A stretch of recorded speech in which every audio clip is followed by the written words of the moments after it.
Bismillahirrahmanirrahim. Elhamdülillahi Rabbil alemin. Salatu vesselamu ala Muhammed ve ala alihi ve ashabihi ecmaîn. Hanım şunu zumal doştantı sol davet eseri.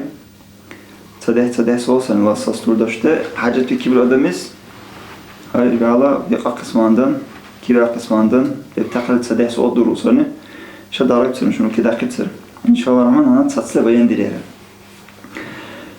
İhtizakın sası olsa bir adam ne goslu bir hele goslu dehna tazala dehna durhar mesela eren hamamda adam oy vahib hele ahadımın tazala durut oy vahibin çat sehna ehli dekar tazala deriz hacette bu ya dekar deş sisa baldı mesela goslu dehna yakın soğusa Bismillahirrahmanirrahim. Elhamdülillahi Rabbil alemin. Vessalatu vesselamu ala eşrefil mursalin. Muhammed ve ala alihi ve ashabihi ecmaîn. Amma ba'du.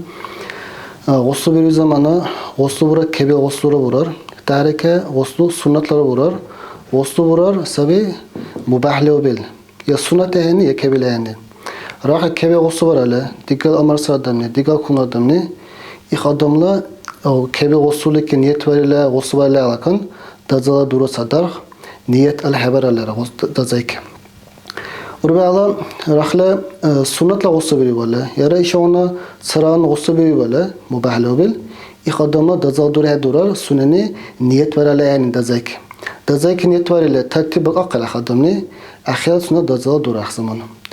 Uba keve goslu vel dazal duruyor adamlara iş ona sebep.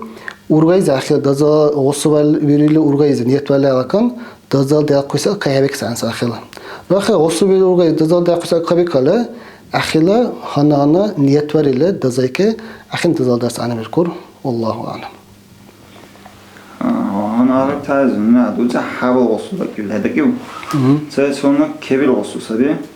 Mesela adam goslu kebir bu zaman niyet yuhuysa adam ne? Goslu verir sonradan.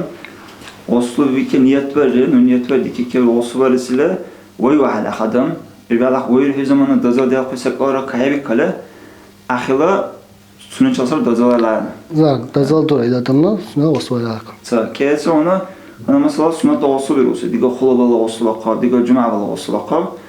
Goslu bir zamanda niyet verir. Cumabala sünnetle goslu verirsi niyet bir hale ve ehbe bırak adamız. Behebe ila goslu vurar sünnetla dazal daha kısmandan dazal kira niyet verirse ansabe niyet verir tekib dazal farz vakf verirse tertib bu aksansa ve haded birisi naqve dirsiyle masu ve qaşme. Tertib zamansa dazal tertib aksansa. Haded vahid su la naqve su ve iki masuduru ve qaşme. Bir rakı işleri oyruyor adam. Mesela tehviye sonunda, umuyor sonunda oyruyor. Akhalara akhis dazal ki niyet var ala İh nişan vurulan seyze sünnetlize tertibi akıyla akhilara dazal durasın. Oyruyorlar, liriller sünnet dazal dersen. Dazal. Ve naqve dirsin.